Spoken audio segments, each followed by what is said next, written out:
नमस्ते दोस्तों, स्वागत है आपका हमारे चैनल पर। आज के इस वीडियो में हम बात करने जा रहे हैं बजट 2026 की, जिसका पूरा देश बेसब्री से इंतजार कर रहा था। तो चलिए देखते हैं बजट 2026। यूनियन बजट, जिसे आम बजट भी कहा जाता है, हमारी वित्त मंत्री द्वारा लोकसभा में कर्तव्य भवन में सुबह 11 बजे पेश किया गया है। इस बार के बजट की खास बात यह है कि स्वतंत्र भारत में पहली बार बजट रविवार को पेश किया गया है।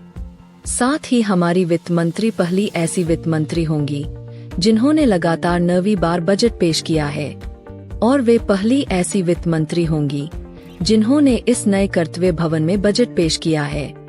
2026 के इस साल के बजट के बारे में प्रधानमंत्री ने क्या कहा है?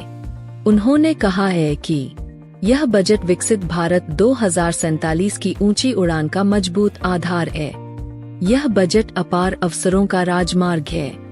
इस बजट के विविध प्रावधानों से नए लीडर, इनोवेटर और क्रिएटर तैयार होंगे। यह युवा शक्ति का बजट है। चलिए आगे बढ़ते हैं और देखते हैं बजट 2026। मिडिल क्लास को बजट से क्या मिला?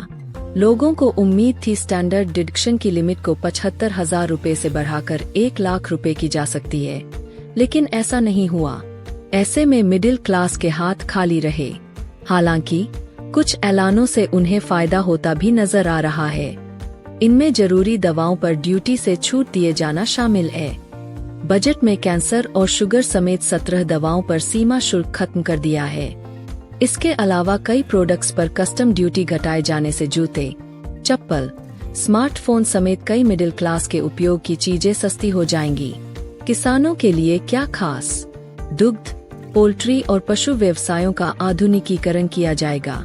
वैल्यू चेन से किसान संगठनों को बढ़ावा मिलेगा। नारियल और चंदन जैसी हाई वैल्यू फसलों के समर्थन के लिए कोकोनट प्रोत्साहन योजना की मदद से 1 करोड़ किसानों और 3 करोड़ लोगों की मदद की जाएगी। भारत विस्तार नामक बहुभाषी AI एग्री टूल किसानों की उत्पादकता बढ़ाने और उन्हें बेहतर फैसले लेने में मदद करेगा। पशुपालन क्षेत्र में रोजगार बढ़ाने के लिए क्रेडिट लिंक्ड सब्सिडी प्रोग्राम शुरू किया जाएगा।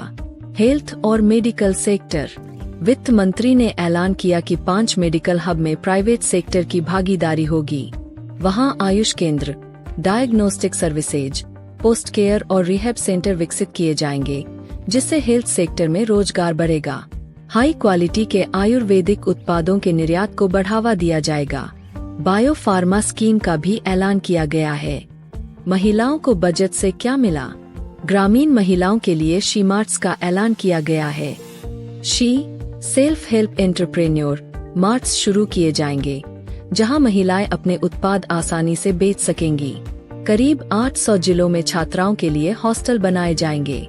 हर जिले में कम से कम 1 हॉस्टल बनाने का टारगेट है। खिलाड़ियों के लिए क्या? खेलो इंडिया मिशन को अगले 10 साल के लिए मजबूत करने के ऐलान किया है। इस मिशन के तहत ट्रेनिंग सेंटर्स बनेंगे, कोच और सपोर्ट स्टाफ को ट्रेनिंग मिलेगी। राष्ट्रीय स्तर की प्रतियोगिताएं व लीग आयोजित होंगी। इसके अलावा खेल के सामानों पर ड्यूटी कट करके उन्हें सस्ता किया गया है। विदेश में पढ़ाई करने वाले छात्रों को तोहफा। सरकार ने TCS के तहत खर्च पर इंटरेस्ट रेट को 5% से घटाकर 2% कर दिया है।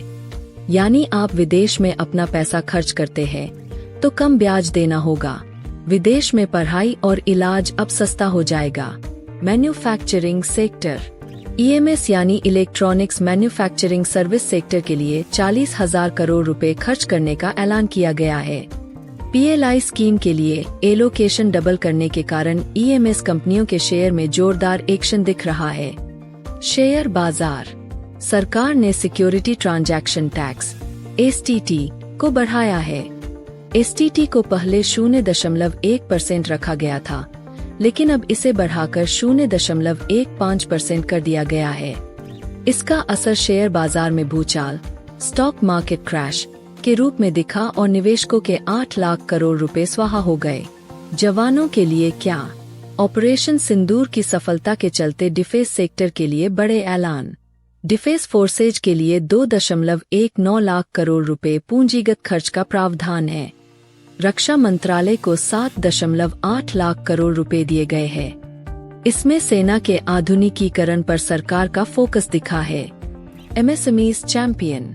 वित्त मंत्री ने अपने बजट भाषण के दौरान लघु एवं सूक्ष्म उद्योग को बढ़ावा देने के लिए बड़े फंड की घोषणा की।